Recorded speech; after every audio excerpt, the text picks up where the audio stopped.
Hello, namaste, sabal keri. Oh no, it's afternoon, masal keri. So here I am, just a normal 8-year-old boy. Please allow me to ask a simple question. How many of you think that kids like me can't learn technology because it's too difficult to understand? Okay. I see lots of hands up there. Okay, I see some of us are on the same page. But on the other hand, how many of you have seen a kid, just like me, teach someone from the older generation how to operate a smartphone? Or work with Alexa? I'm sure you have all seen this happen. Isn't it true? I think kids like me can learn a lot if we get the right guidance and direction. Let me repeat, guidance and direction. For me, big is just a state of mind. I actually compete with university students on programming. Can you believe it? An 8-year-old competing with a 25-year-old. I saw the Museum of the Future, and from the outside it looks like the shape of an eye, and that reminds me of a great Sanskrit quote, Nasti Vidya Samam Chakshu. By the way, I haven't got a chance to look at it from the inside yet. In English, it translates as, there is no other means equal to knowledge and learning. In other words, knowledge is the greatest I. Well, I am a learner, and my name is Cordelia. I identified myself as a computing explorer and problem solver, which means I explore lots about computing and I solve lots of problems. I hold the Guinness World Record for the youngest computer programmer in the world at the age of 6, and I am an IBM certified AI professional. Oh, and that also, fun fact, I actually go in 4 classes. My official class is year 3, but I also go to maths in year 10, 11 and 12. Here, I'm going to talk about 2 things. First is how I became a programmer so young, and second is, in my view, how the government can help develop and support future tech talents like myself in the field of AI and technology. Okay, so now on to my first point, how I became a computer programmer.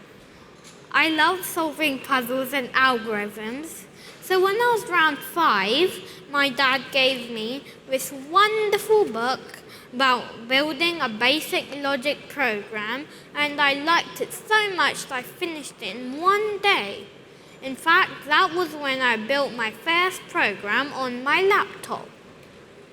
I am a keen reader, and this COVID-19 situation has given me even more time to explore books and videos over YouTube about technology, AI, and maths. It has attracted me like a magnet. I started realizing that in today's world, we are surrounded by technology. Everything we see around us can be represented as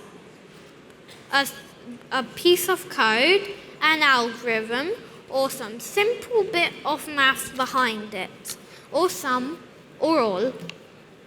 At home, I have access to lots of books, online courses from IBM, MIT, and Stanford, and they're free, about maths, programming, and AI.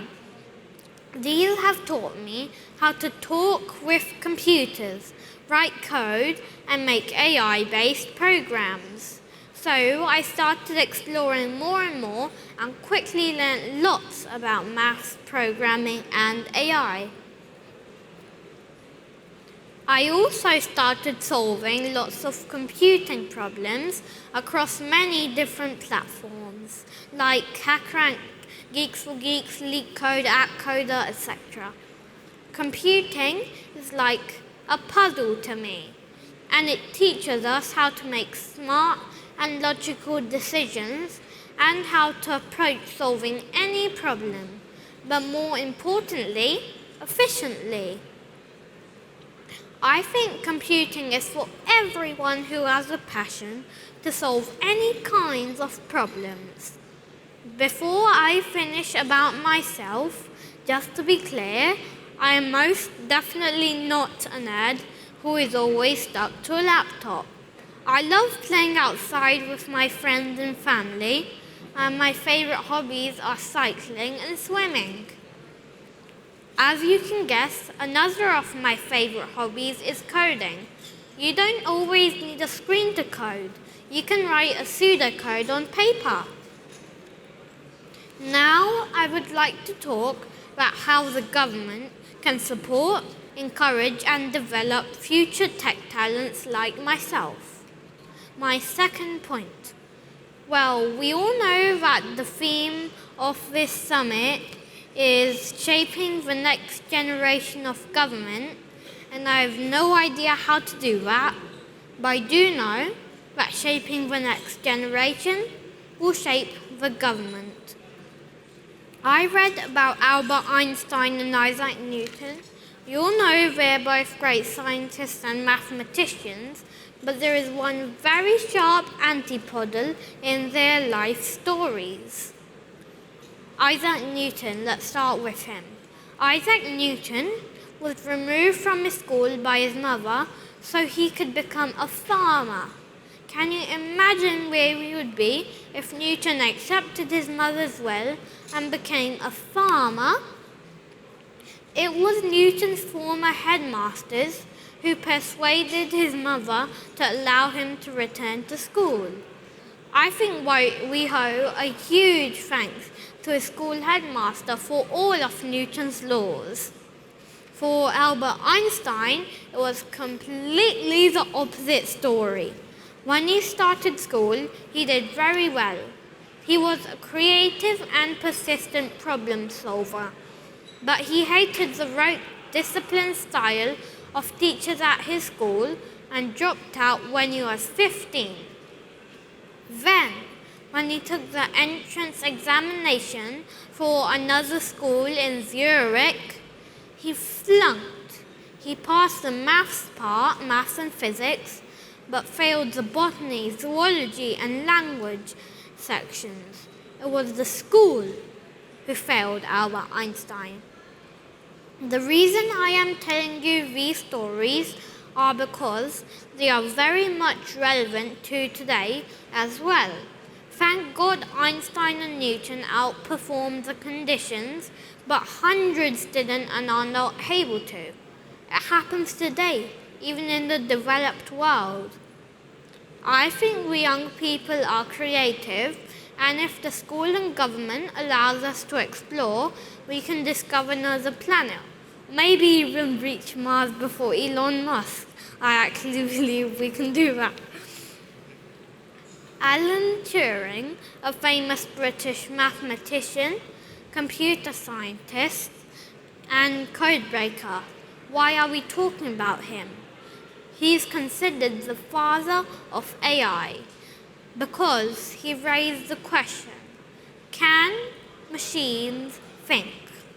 He predicted that by the year 2000, we would have advanced AI or machines that can think for itself. It's 2022 and we are nowhere near to that. Are we failing Turing again? And is it because we have not taught and encouraged computational thinking in young minds when we should have been? To support and develop future tech talents, I think the school and government should provide us Allen T. Allen T stands for number 1, A for awareness, 2, L for learning resources, 3, AN for access to places and no restrictions. 4, and last, T for teaching curriculum. For A, awareness in terms of technology. Technology based on AI is starting to affect the running of our daily life. We use it when we say, "Hello Google" or "Marhaba Alexa." So I think that the government should start educating and maybe include computing and AI in the school curriculum, not only for awareness, but also to ignite the interest and passion in young people like me. After all, this is technology we are going to use in the future, so we have every right to know about it and learn about it. For L, learning resources. I am one of the lucky ones who has the gift of access to all the required resources so I can fulfill my curiosity in maths, technology, and AI at home from my parents. Even though I'm only in year 3, my school is also supporting me by providing me maths lessons with the high school learners. They are also offering me the chance to compete in the Olympiad. I think it's essential to identify talent at an early age and support and develop through personalized, flexible, and maybe add a one-to-one learning plan with guidance based on interests and capabilities. For AN, that means no restrictions, which means unrestricted access to facilities like laboratories and research centers located in different cities, maybe even countries.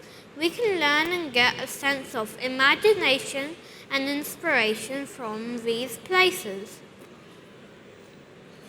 For T, which stands for teaching curriculum, I think computational thinking and proficiency is as necessary and important as learning any language, biology, or maths. So the school curriculum should be personalized and intelligent as per the capabilities and interests of individuals. It would be great if we could get one-to-one teaching for the subjects that we are really passionate about. Another reason for that, I would like to finish my talk with a quote from the great Greek philosopher Plato. I keep mixing them up. Who said, "The direction in which education starts a man will determine his future life." I think AI is the future, so please provide the right education and direction to us so we will build a bright future for the world.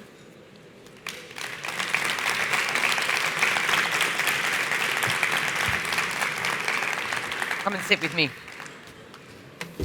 Come and oops. Yeah. Well, that was a pretty impressive speech. I know the audience absolutely loved it. Tell me, what do you want to do when you leave school? What are you going to do with these skills? I'm probably going to find a new kind of AI. What do you mean by that? I mean, like a new perspective to view AI. Wow. Okay. What do your mates think about your coding and your programming? You called yourself a computing explorer and problem solver. I love that term. What do they think? They think it's cool. Have you got any other mates who do a similar thing? Or is it just you? Just me. Just you. And how do the guys in year 10, 11 and 12 deal with you in their class? Are they really good with you? Are you much better than them? No, I'm kind of at the same level. You're at the same level? Yeah. Good. And they're happy to have you in the class, are they? Yeah. Good. All right, listen, I think your speech was really, really inspiring. I think it's absolutely clear what governments need to do, where government policy needs to go. Who better to hear that from than Katilia? So thank you very much indeed for coming to Dubai.